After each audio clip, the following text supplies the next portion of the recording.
All of our livestock absolutely love hemp, and we named all our goats after singers that we like, but who have kind of caprine goat intoned voices. So, we've had Natalie Merchant and Bjork and Stevie Nicks, and all of them love hemp seed in any form. The chickens adore it too, and there is a study in the University of Manitoba that showed hemp-fed chickens delivered eggs with higher omega fatty acid content and all-around healthier eggs than corn-fed chickens.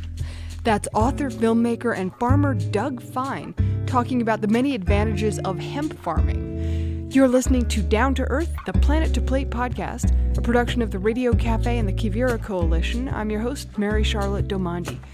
We will be back with Doug Fine after this quick announcement. Registration is open for the Regenerate Conference. Regenerate will take place November 6th through 8th in Denver, Colorado. This year's conference, Innovating for a Resilient Future, will explore data, technology, information collection, and sharing ways of learning and knowing, and the myriad approaches to fulfilling our ecological roles. Join in this exploration of innovation with leading thinkers and doers. You can find out more at regenerateconference.com. And now to our program. I'm delighted to welcome Doug Fine. He's a farmer, author, and filmmaker. His latest book and film are called American Hemp Farmer. Welcome to Down to Earth. It's so great to be here with you. It's great to have you. You've got such an interesting story. You grew up in suburban New York. You left your life at a certain point back east to become a farmer and rancher in New Mexico.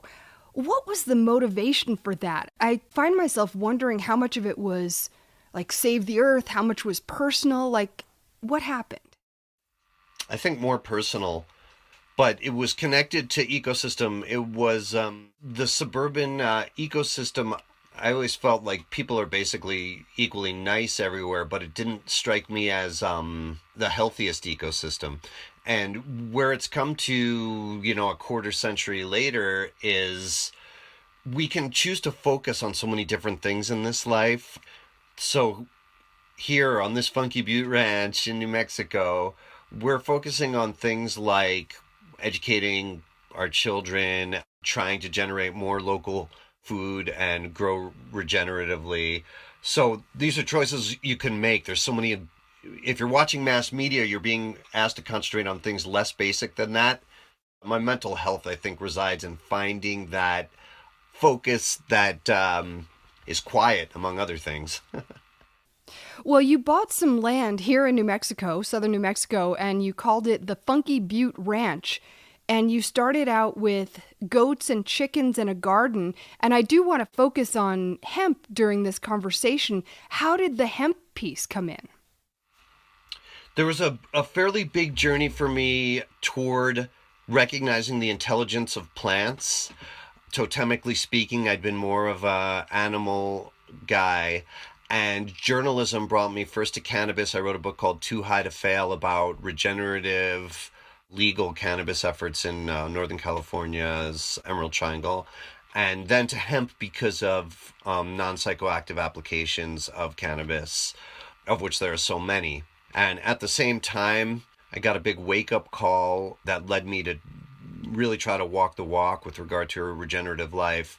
And that was during what then seemed like the biggest wildfire imaginable, only 130,000 acre wildfire in 2013, scared a refugee kind of adolescent bear into our yard. We had been sleeping outside as we like to do before monsoon comes in, and just this bear came and ravaged the ranch, killed most of our goats.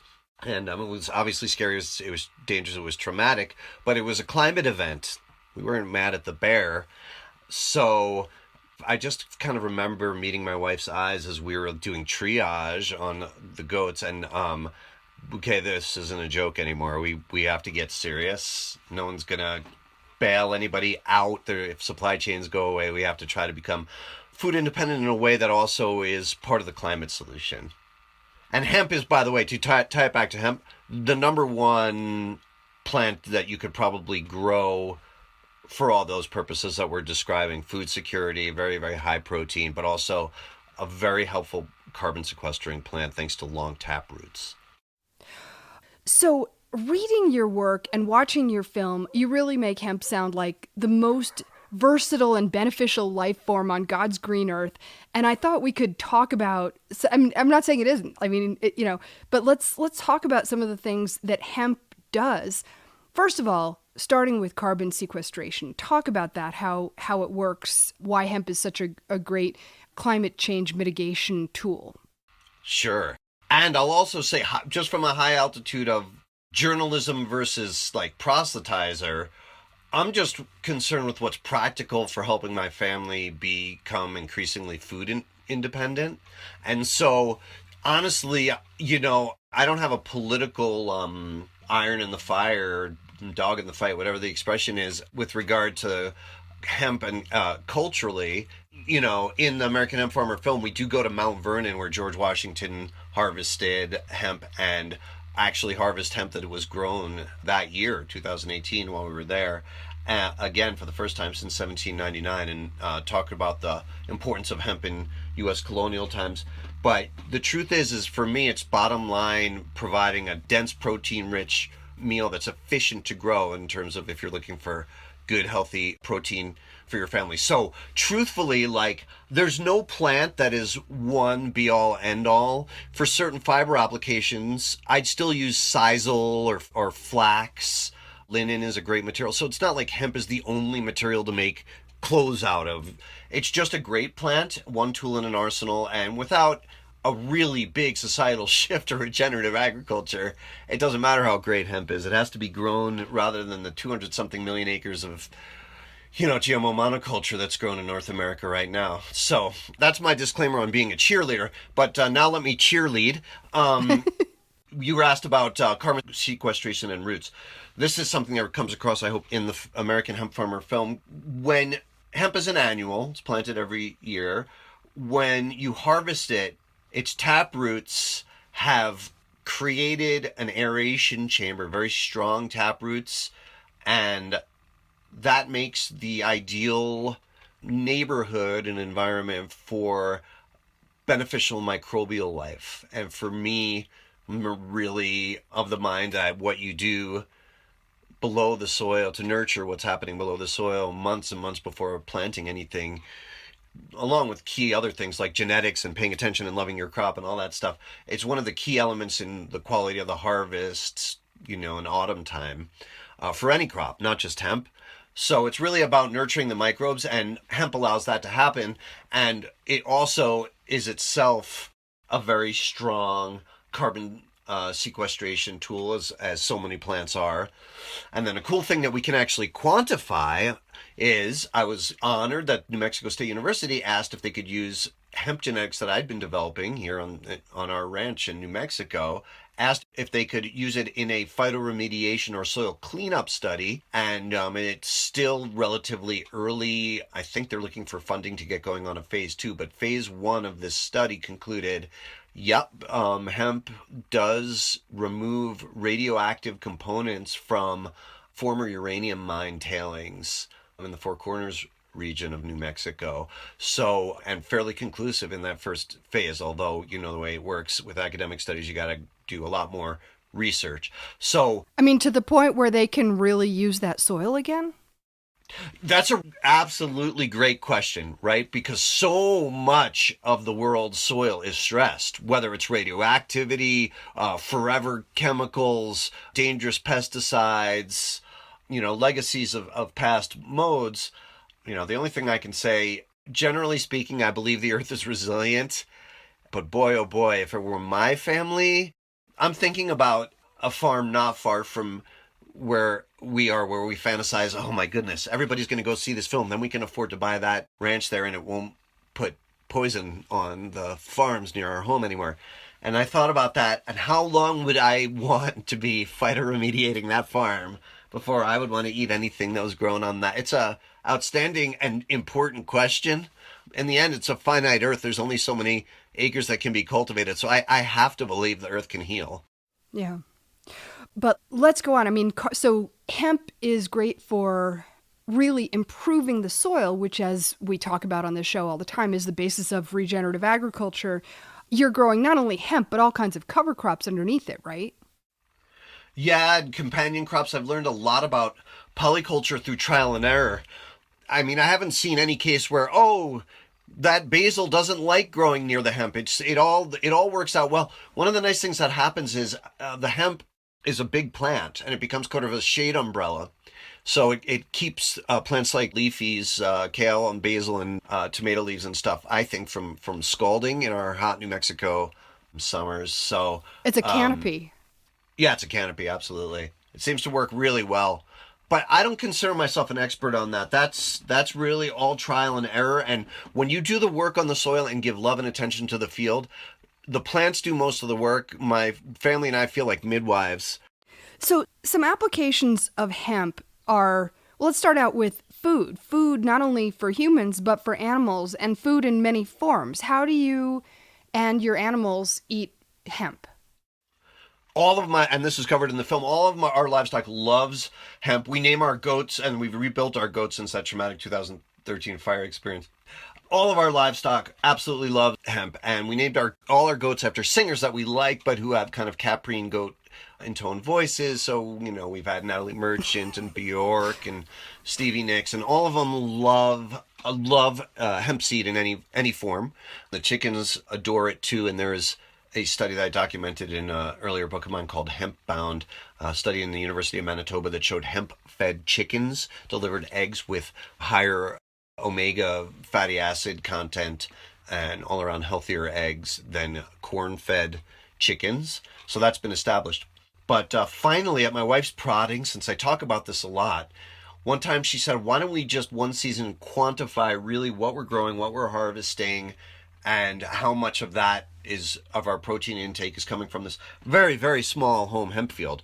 And so one year we harvested for seed. And what that means is you grow dioecious, male and female flowers, produce this incredible seed. And it's very high in protein, north end of 30% protein in the seed. It's also high in minerals that are hard to get in non-meat diets, such as magnesium and selenium.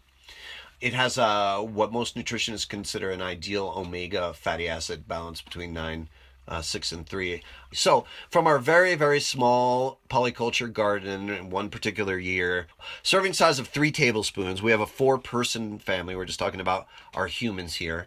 We grew enough in our tiny garden for every one of us and the 4 humans to have 1 full protein hemp serving every 3 meals, every 3 days. So if we wanted to have 1 meal a day where hemp provided all our family's protein, we'd have had to triple our amount of harvestable plants that year from, say, 4 to 12.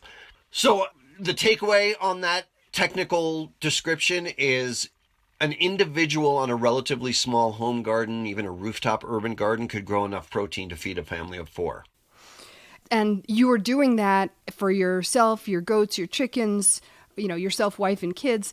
There's also, as you've alluded to, a medical piece of it, the anti-inflammatory piece, and CBD and the various derivatives of hemp are used as medicines in a bunch of different kind of ways.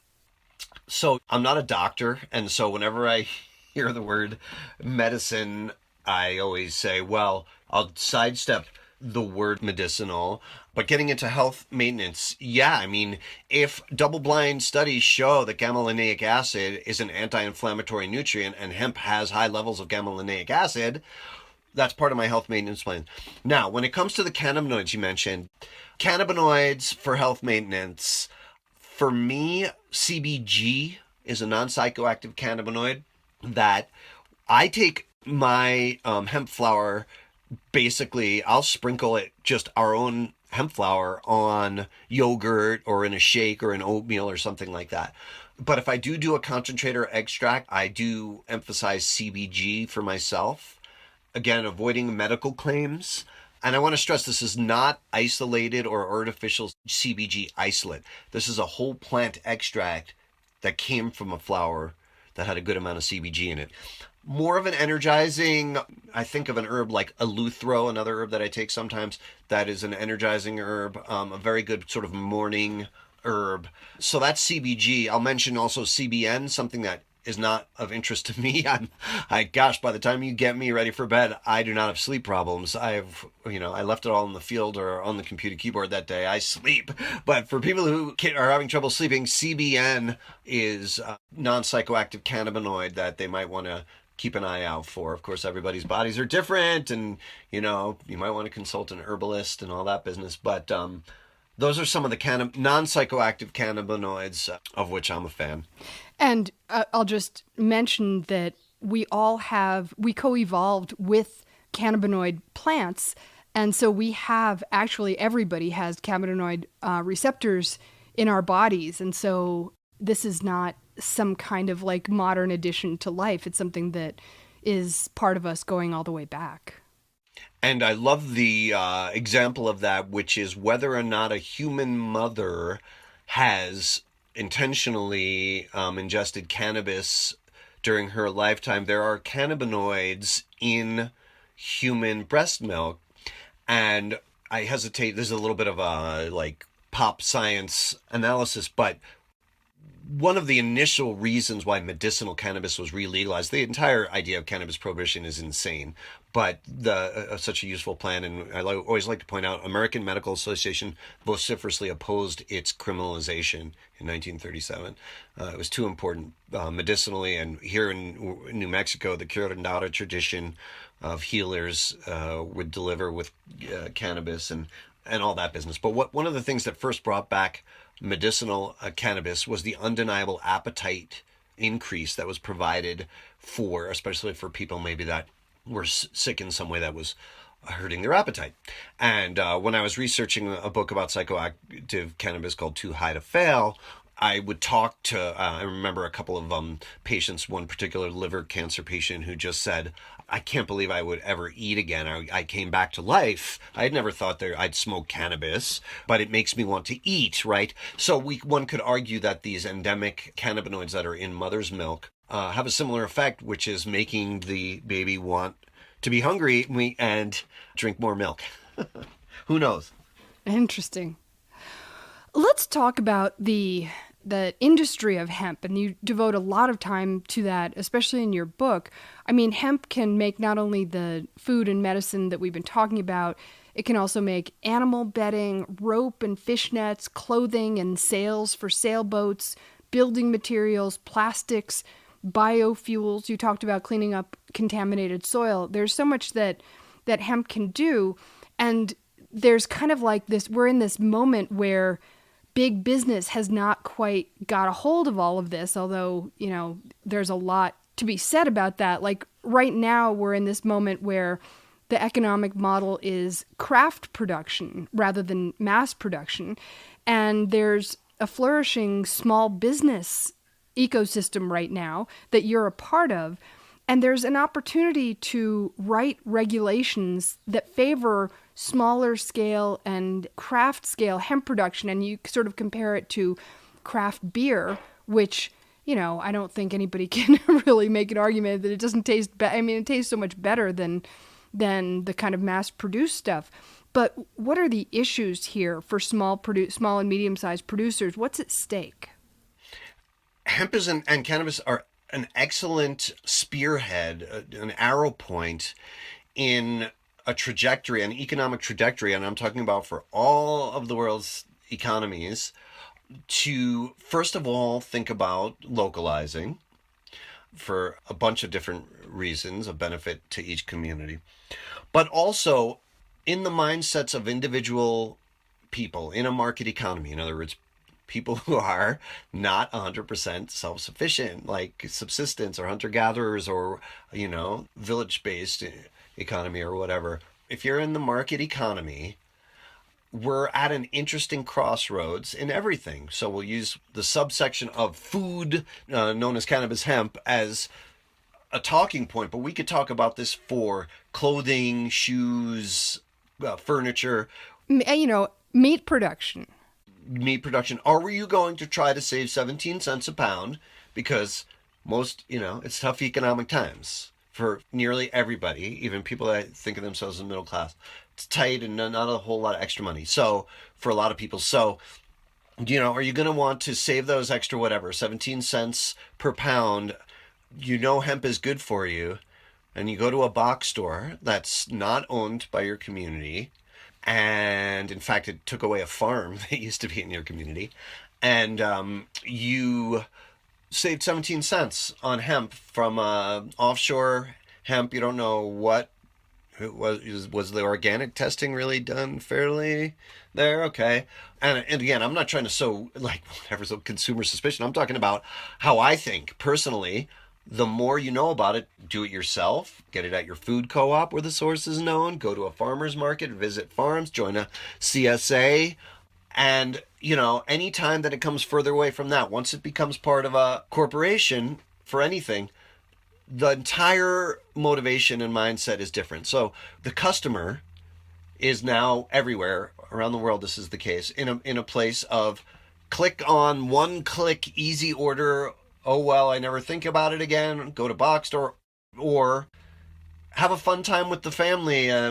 Before our hike, we'll go get some fruit and vegetables to munch on at the farmer's market. So, or better yet, we'll spend an hour in our garden. A side note, Mary Charlotte, the happiest moments in our family lives is outside in the garden. It's pollinators as your soundtrack is a very, very, very good time, and a huge part of what I think of my pretty happy life here is about being able to be outside. But not everybody can grow all their produce. So, but to get back to these economic decisions in the hemp industry. Hemp, as you pointed out, is almost all craft right now. So there's Vermont newlyweds that I cover in the American Hemp Farmer book and film, and they are completely farm to shelf. They do everything. They hustle to get stuff on the shelves of food co-ops. They go to farmers markets. They have an online and social media presence. And like many entrepreneurial efforts inside or outside of farming, it's hard. It's hard to break out. So they're still at it. And all I can do is urge anybody who hears this to try to support your region's farm-to-shelf anything.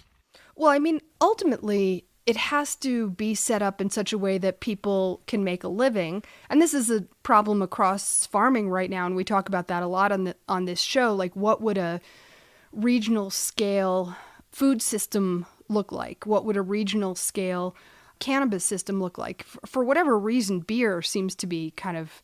they've got it going on. They've kind of figured some things out. But, part of that is regulation. I mean, there's still a stigma about hemp, even though cannabis has been legalized in many states. But you talk at some length about these regulators coming and testing your plants to make sure that there's less than some arbitrary amount of psychoactive substance in it. And it's kind of crazy. But what do you think that really, because regulation is absolutely key to this, what do you think that good and appropriate regulation for this industry would look like? And is it happening?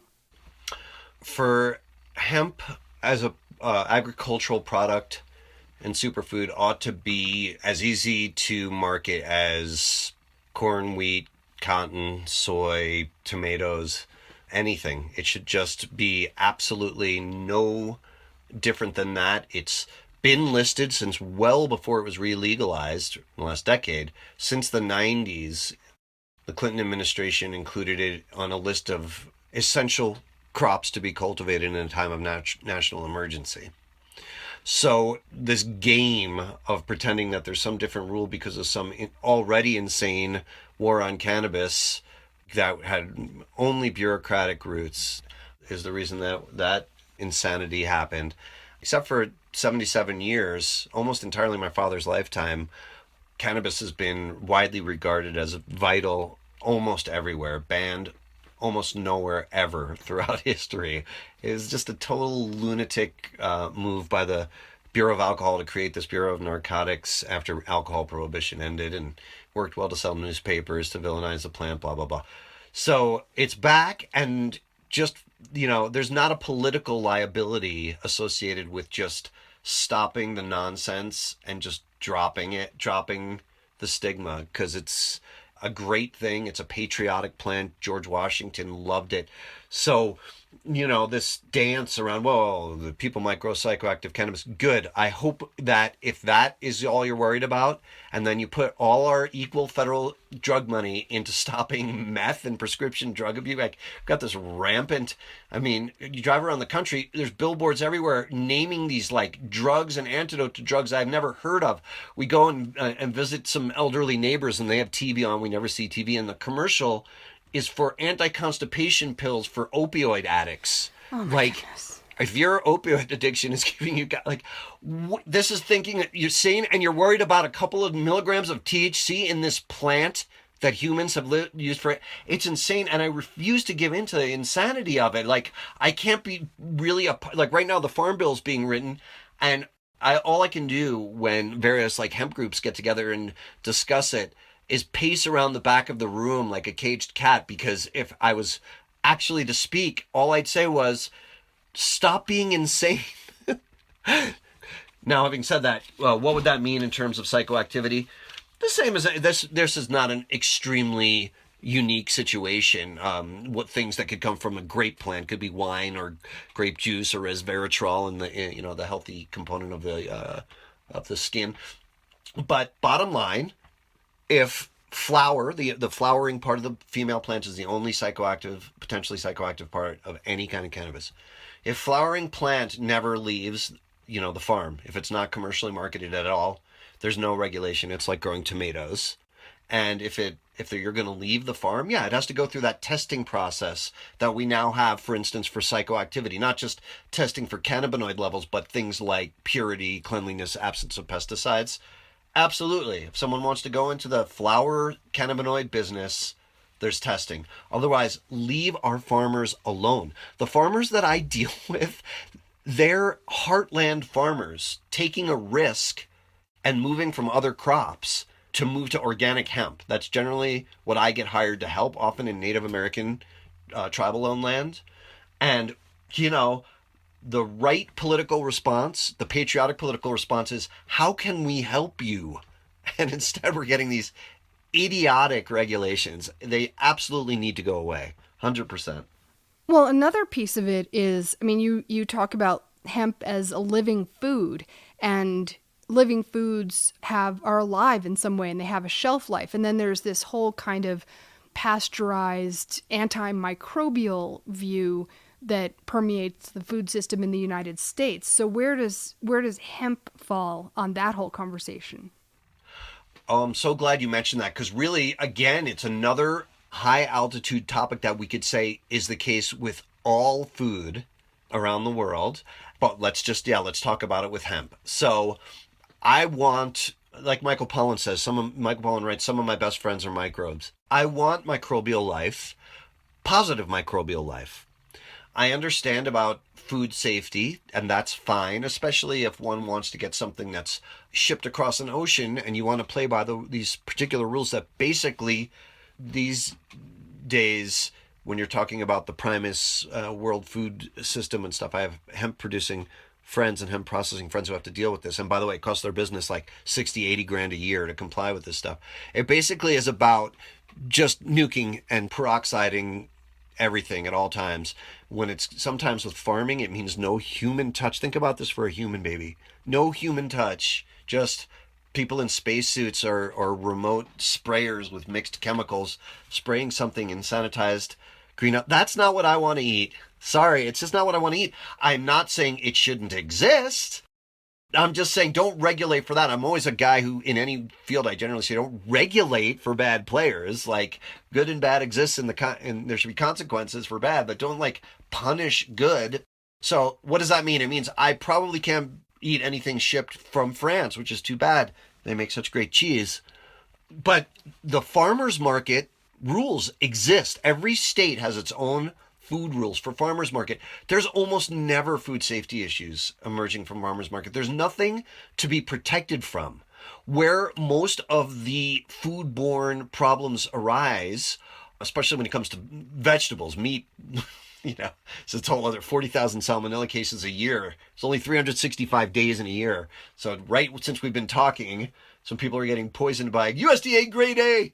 So what the issue is, the big ditch river diverting corporate agriculture, diverting disgusting stuff, allowing municipal waste to be watered on non-organic farms, and then that hurting some people who ate this resulting corporate spinach. Okay, don't regulate my farmer's market spinach based on that extremely different situation. So there already are different farmer's market rules, and what I would suggest for people who are active in food policy is in their state, learn what you can find online, what each states are, and they're really neat. Some of them you can really make a living at a farmer's market without going through insane food safety stuff. Having said all that, I would love to see a new, good luck. I mean, it would have to be a radically different FDA regulatory climate, but a craft marketplace where independent farmers, family farmers or community farmers, up to X amount of product, let's call 6 tons of product per dry weight. You could really do a multi-million-dollar enterprise that 3 families collaborate on, or a small cooperative.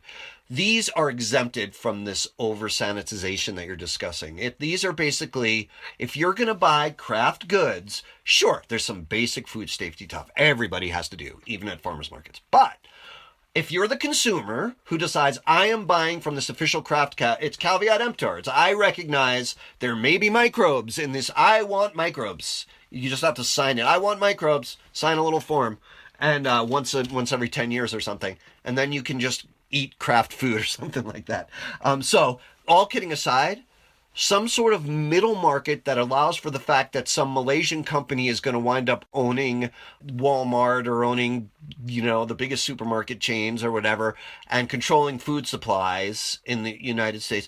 Keep a patriotic loophole for a small community-based amount of production that allows farmers to be wealthy. I have a joke in the book version of American Hemp Farmer where when I was growing up, people used to say, aspire to be a dentist or a lawyer or something. I want people to say, for that same reason, because it's lucrative, be a regenerative farmer.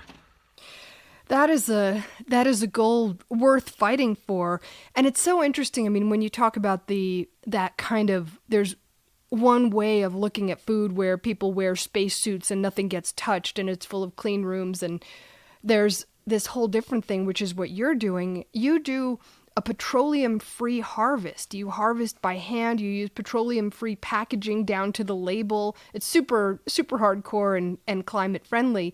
And you've written about how farm animals like oxen would probably be more efficient than machines sometimes for planting, at least at smaller scales. So it's a very relational way of farming that you're doing. It's all about touch. It's all about relationship. Absolutely. Yeah. The touch factor is an important one, being there. And like I said, it feeds me and my family as well in terms of mental health.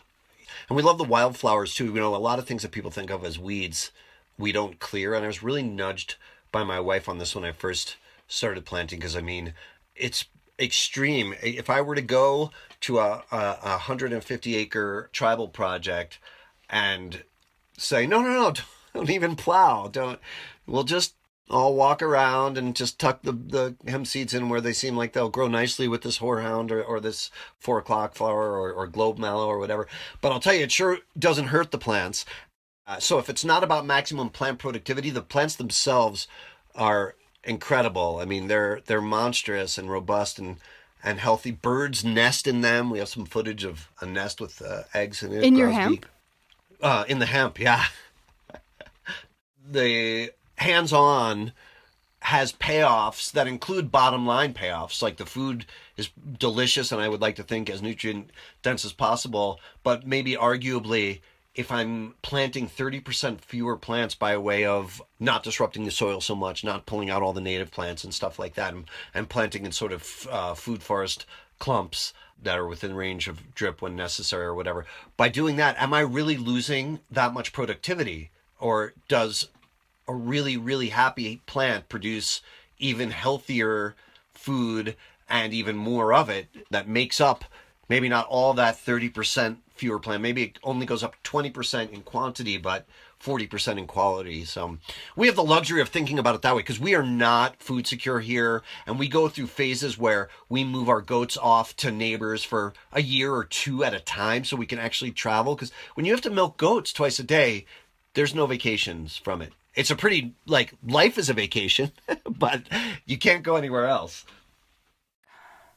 You have a big vision for hemp, which is that it can do so much and that there are so many different climate and nutrition and so on niches that it can fill.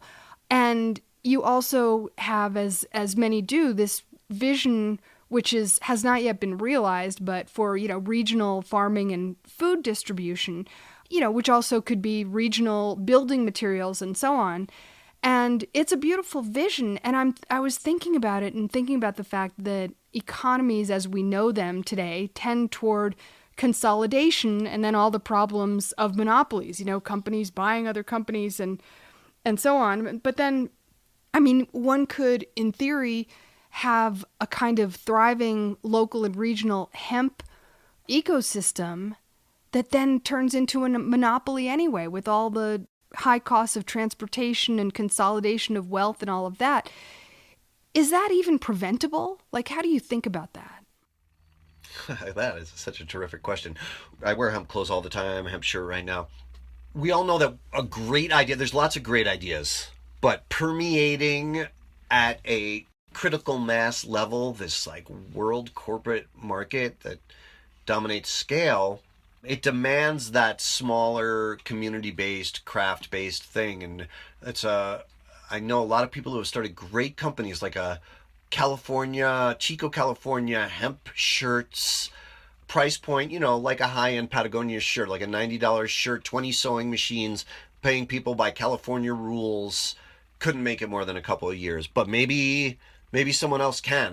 We try to support craftspeople like that, but I have to, stress that like a good idea versus getting implemented, the odds are generally against it. Another example is that hemp performs very well at the nano level. Hemp is a biomaterial, so it's fine at all levels. And so evidently when at that nano level, it performs really well in a component of our devices known as supercapacitors. Folks want to look up what part of that is. It's just one part of a battery. It's not the charging part of the battery, but it does have to do with speed of charging. The people doing the initial research on this, I reported about 10 years ago now, and they were like, it's so awesome, so much cheaper and better. It's going to be guaranteed in every battery in 10 years. Well, it's 10 years. So that's just not how it works. And I'm not dissing the idea. I sure hope it does get implemented, but best does not always permeate the marketplace. So I wanted to say that about hemp applications first, but it really is about choosing to purchase craft everything in your life. Everything, clothing, whatever, when it's local, we try hard not to look too hard at the price because it's like they say, pay the grocer now rather than the doctor later. That's fine I look at my own life. I really only want locally grown produce if humanly possible. And we want locally or regionally produced meat as much as possible and cheese and so on. But I don't need or see any possibility of a craft iPhone, right? There's so many things that we have in our lives that are not, they're by definition mass-produced items that only make sense on a mass-produced level and require a level of standardization and so on, like the computer that I'm talking to you on and the microphones and all these things that I have, I'm looking at. So in the world in which we live, and unless there's some kind of apocalyptic future in which our entire lives go back to being local, let's say hemp becomes part of battery technology. People aren't going to want to buy craft hemp for that, right? Right. That's true. That would be, and in fact, the original Canadian researchers who did the battery research, they scraped it up just in the middle of the winter off some farmer's barn waste fiber that he hadn't been using for a seed crop. So it would be an auxiliary, arguably more of benefit to the world at large than to the hemp farmer who sells the small amount of fiber needed for that application. But first and foremost, I got a great tip from a consumer advocate decades ago of just, in the end, it's our wallets. We're making the decision. If each of us decides that it's like part of, for me, I hope this isn't preachy. It's part of my spiritual practice. No one's perfect in this life, but like, I feel as though I'm breaking some kind of commandment when I walk into a box store, because like, I could be buying those tomatoes at the co-op, but the co-op's closed. So I have to go to this other supermarket or whatever, because we have to go to that potluck tomorrow or whatever. And so we have to make these decisions, but I do think it's one of the most important decisions that we can make. Having said that, lately I've been thinking that the one habit that might be useful for our society and is because I think many of us we want to digest media to know what's going on in the world, but we're pretty much fed information where we don't even realize is just trying to influence, so basically to like vote one way or vote another way. We think it's real news or whatever. My hope would be that people could resist this urge to sort of adopt the next new thing. Here, we're doing AI now or whatever. It's just like basic education, like 5th grade, start basic consumer education. What's happening here is they're trying to drive up stock prices on this particular new sector called, real estate, whatever that thing is that crushed the real estate market in 2008. And what it happens is everybody invests in that, people make a lot of money, and then it crashes. That's how it works. Oh, capitalism, bad robber barons or whatever. And then you start over again. And then the most conservative libertarians become the biggest welfare recipients. The big banks get all bailed out because they're too big to fail. And then we start over and it's all fine. Don't worry about it.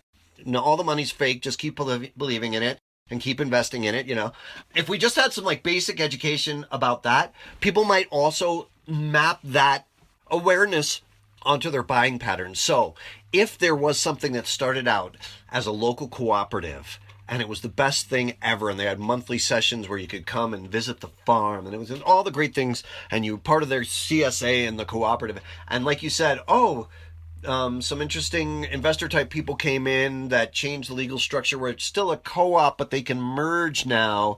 And they bought up 7 struggling co-ops in a neighboring state. And now there's a middle supply chain warehouse. And I witnessed that actually happen because like I said, we have a truly independent co-op near where I live, and elsewhere in New Mexico, I've seen one that's grown quite a bit and does have a centralized facility because my GPS sent me to it when I was looking for the co-op. But at least they do co-op reciprocity, which is important and one of the key precepts of co-ops. But long story short, the quality of the produce at the larger supplied one goes down. So the customer has to be aware, I loved this co-op, but now it's 27 co-ops, and I'm going to stop pretending that the oranges aren't as good, because they're not. And that I can actually like talk to people and be, influential in what's happening at the co-op, what's being ordered, what's coming in next. Can I do a special order on this? And so things build up and things break down, I guess is what I'm trying to say.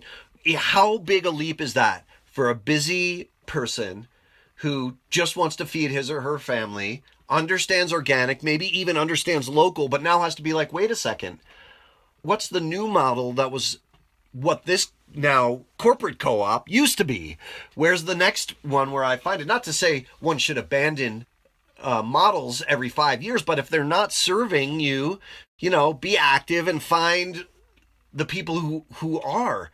And I don't think that the values that we're talking about here are so strange. They're not that hard to understand. It's like support local farmers. All over our food co-op, there's poster-sized pictures of the farming families that a lot of the produce comes from. So we're talking about differences that are known and recognized, and we as customers have to make those decisions. It's funny because when I'm listening to you, I'm listening to a person who's really grounded in rural communities, and so many of us, and some of the people at least listening to this show are living in a kind of urban reality where, a lot of people are doing their buying online, including food, including personal care products and herbs and over-the-counter medicines. And if you're a consumer, how do you look for the regional craft producers online, given that search engines don't necessarily give you that kind of regionality? Like, let's say you want to shop in a sort of more local way, but you're shopping online. How do you think about that? I do think that it is an important component of today's farmer entrepreneur. The season isn't over at harvest time anymore. It's just you're starting the marketing side. And it's hard work, and we all know there's many different platforms now. There's good old-fashioned legwork to farmers markets. There's social media presence, and it's part of the farmer entrepreneur's job to get the word out there. You've got to be the biggest customer of yourself. You got to really believe in what you're doing and be present and be appreciative of the people. The Vermont farmers that we talk about in the film, Erin does yoga sessions with free samples of her CBD moon salve.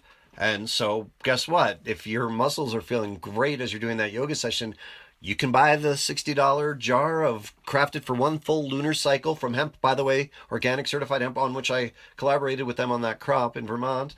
And we captured it in the film. You thought you were going to yoga class, but you're coming back with wellness salve and pain reduction salve. So you have to be innovative as the farmer entrepreneur. And I'm so glad for multiple reasons that you mentioned that I think about rural communities and rural people and rural lifestyles. That started when I was a radio reporter. I was an NPR affiliate station news director in Alaska, in Southeast Alaska, for a number of years. And even in Alaska, the rural values and rural lifestyles were continually threatened by things, let's say, like helicopter tourism. So the legitimate argument, we live in a society where people have to pay the bills. How are we going to get these cruise ship tourists out to this beautiful glacier if we don't fly 16 helicopters over your remote ranch? And the answer for the rural side is fly around it, spend a couple extra dollars, because our lifestyle is endangered. You're threatening our lifestyle. We're not threatening your lifestyle. It's not that the rural quiet point of view is better or more right. It's just rarer, endangered, and being disrupted. And so it shouldn't be being disrupted. Nobody's interfering with your right to bring the cruise ships into the harbors, as long as they don't dump stuff in the salmon runs. So long story short, I had that inculcated from journalism in Alaska, and then being a rural person and seeing when the hemp industry revved up, right? And I'm doing all my reporting on my books, Hemp Bound and First Legal Harvest and Too High to Fail, and now American Hemp Farmer. And so meeting lots of people and going to speaking at conventions, and how often entrepreneurs would come up and talk to me. It's like this weird thing, almost like when people would make a racist statement in mixed company in earlier decades, where they'd be like, well, I mean, you know, our numbers are crunching, are looking good. You should really be thinking about us. We're 100% organic. We can price point that bottle with 1,000 milligrams of CBD at $40 a bottle when all the competitors are at 50, because we only have to pay our farmers 26 cents. And I'm like, those are human beings trying to feed their family. You should have them as ownership. You know what I mean? And so that kind of thing is something that I'm attuned to all the time, supporting, rural customers as much as you can. Your movie is called American Hemp Farmer, and it won the award for Best New Mexico Feature Documentary at the Santa Fe Film Festival. Congrats on that. Thank you. And you seem to have had a lot of fun making it. I mean, I think you're kind of a natural showman, and there's lots of humor in it. And you are a humorist and kind of a comedian, as well as everything else. You seem to enjoy your life, the farming, the filmmaking, the writing, and, making other people laugh and so on. And it really feels like the way you live your life and the way you do your farming are all of a piece with that sort of holistic mindset. I mean, part of regeneration is that human part. Yeah, focusing on home, focusing on self. I really feel as though, it's easy to be appreciative for being alive every day. And for me, it's about quiet. It's about a hummingbird wings being your alarm clock rather than a car alarm or whatever. You hear it a lot about stressed out veterans returning from war and finding themselves in a rural farming lifestyle, nurturing watching things grow, watching things be alive, seeing bird nests, that kind of thing. So, and of course, dodging snakes, mountain lions, whatever, the occasional bear. I say this about the coyote one time who just treated one of our chickens like a takeout buffet. He was basically doing what I ask of myself and everyone else. He was walking to work. He was eating locally. And he was also like, he was not like greedy. He just took one chicken. But it was a weird thing to see. So, yes, the film is optimistic. I like comedies. I like being happy when I go to the theater. And some of my nicest friends love watching people get medievally, chopped up or whatever. And they come out of it and they're the nicest people in the world. I don't want to feel those emotions. I want to feel positive emotions. And the film is not afraid to cover things like the bear attack and the bear claws that are still on our barn and how traumatic that was, and wildfires that have almost made us refugees. The night before one of the big harvests in the films, we followed 3 farming families in their quest to become more food independent and run small farming businesses. And right before the harvest in Vermont, there's big snow predicted that could easily wipe out 10 months of work. So there's drama in the film as well, but most of it, even the music, is about this. Maybe it's very easy for me when you have abundance, you have food, you have health, a loving family, you have a home. But bottom line, like, you have this life and it's the only one you got. You might as well try to enjoy it along the way. So fun is put out there as part of the hemp brand, just like they used to try to make you think with faking it in Coke commercials or cigarette commercials. Oh, you're going to be frolicking around, having a great time in good health if you smoke these menthols or whatever. We're saying, no, actually, if you go outside with your family and grow hemp, you actually are going to be jumping around in robust good health, or more likely to, I think, and it beats going to an office. So that's definitely one of the themes of the film, but I also hope it's inspiring for people to see, like, we're not masters at agriculture, farming. It's 2 steps forward, 1 step back, and if we can do it, anybody can do it, is another theme of the film. I decided I'm going to make my family's well-being my focus. That's what I'm going to spend most of my time thinking about. And it works well because when we are engaging with other of our neighbors that we like and hanging out, generally it feels like we have positivity to share. If somebody needs to be brought up or uplifted, our energy is positive enough that we can serve that role. It doesn't do any draining on us. So you hit the nail on the head. It's a film about hemp. It's a film about food security, but it's about a film about having fun too. Is there a way that people can see it, or will they wait until you have found a streaming deal, or how's that working? Yes to the second question. So the journey, if people are interested, if they want to see how independent film works at this very interesting time, there's theatrical, there's known subscriber services like Netflix, there's new up-and-coming ones that are ad-based like old television, right? And so thank you for mentioning the Santa Fe Film Festival Award. It was justification as a first-time director that's getting us a lot of phone calls to have actually won a Best New Mexico Documentary Award. Other festivals are taking us seriously. We have people on the street, as they say in Hollywood, working on getting it in front of streamers. I know in New Mexico, there's an active film industry, and hopefully some of them are listeners of your awesome show, Mary Charlotte, and will want to take a look at the film. But bottom line, we're starting what they call the festival run while pursuing a distribution. So if folks want to keep tabs on me on my work, including the film, website or social media is best.